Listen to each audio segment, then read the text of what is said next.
Hey everybody, it's Lou again. This will be the third video in the series of making jewelry in a microwave kiln. Today we're going to talk about preparing your kiln so that you don't have to use your diamond files very much. The trick with that is if you leave the kiln as it arrives and just use kiln paper, you'll get better results than you would without kiln paper.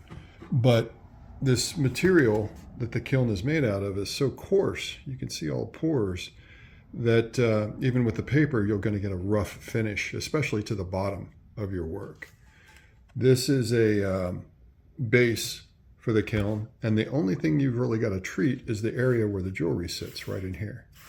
So once you treat that with kiln wash and then sand it to smooth it out and use kiln paper, like I suggest, the BullsEye thinfire kiln paper, you'll get a very good result. I maybe file 1 in 20 pieces now, and typically that's because something didn't work right on the top, the capping piece. So let's get started. I'm going to measure out a few spoons of the kiln wash. You can see it's a really fine powder. I haven't really used half a bucket of this stuff that's sold by the pound, and it settles pretty quickly. So we'll just scoop out a few scoops here.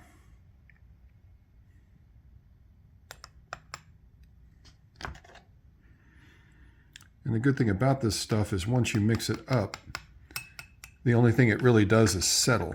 It doesn't really go bad or anything like that. I usually just cover it up with a piece of sandpaper or something and use it over and over again until it's gone.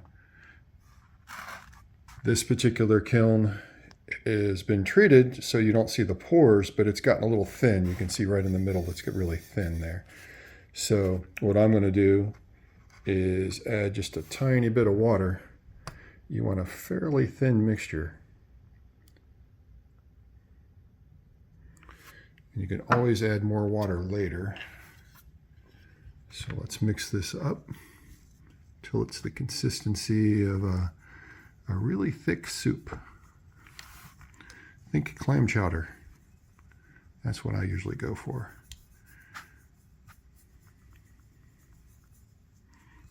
Try to get the lumps out. Not super critical, but you want to be able to spread it on there fairly thinly. The trick here, and the part that I had to learn through screwing things up multiple times, is you want to put very thin coats on.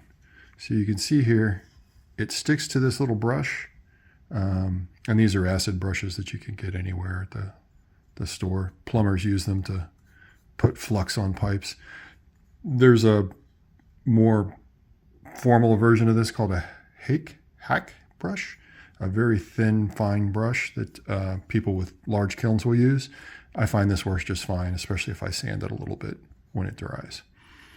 So what I'm going to do is put this on to the kiln in really thin layers. And when the kiln is brand new, you're going to have to do 4 or 5 layers. And you can see how thinly I'm putting it on. The trick is, if you put it on any thicker, it'll crack and flake off. So I try to keep it as thin as possible.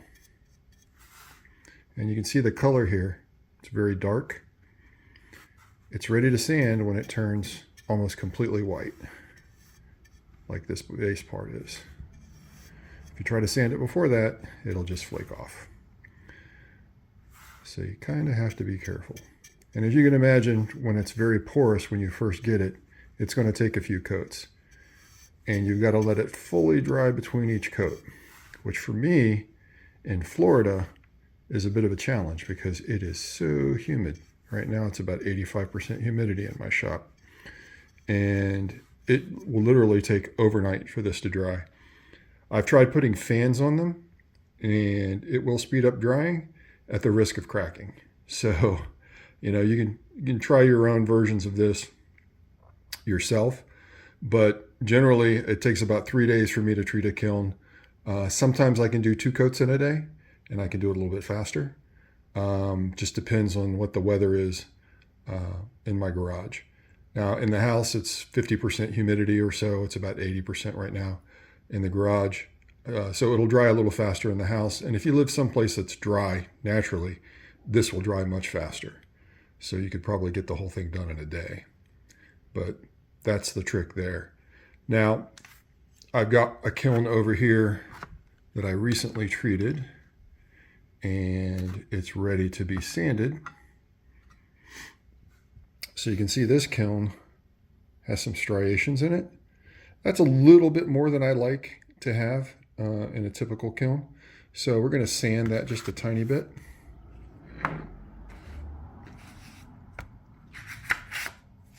And I just use 240 grit sandpaper. Get a sheet of this at any of your hardware stores. And I have this little foam pad that I put underneath it to back it so that it stays flat. If you do this with your fingers, what I find is I tend to sand finger marks into the base. So you want it nice and flat, and just gently sand it.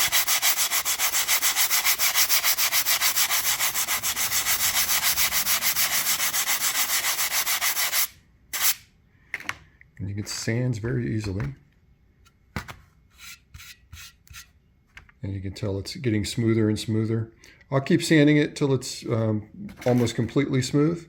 And then we're ready to put on some kiln paper and use it in the kiln. So this will be the end of the third video in the series. The next video, I think I'll talk about cutting glass and determining how long it takes for your microwave and kiln to get a good fuse. That's something that we've talked about before. So thanks for your time. Links to all of the stuff that I use is in the description. They're Amazon links. So I get a tiny commission for those, but it doesn't change the price that you pay. And it's not going to make me retire anytime soon. So appreciate your time. Thanks, everybody.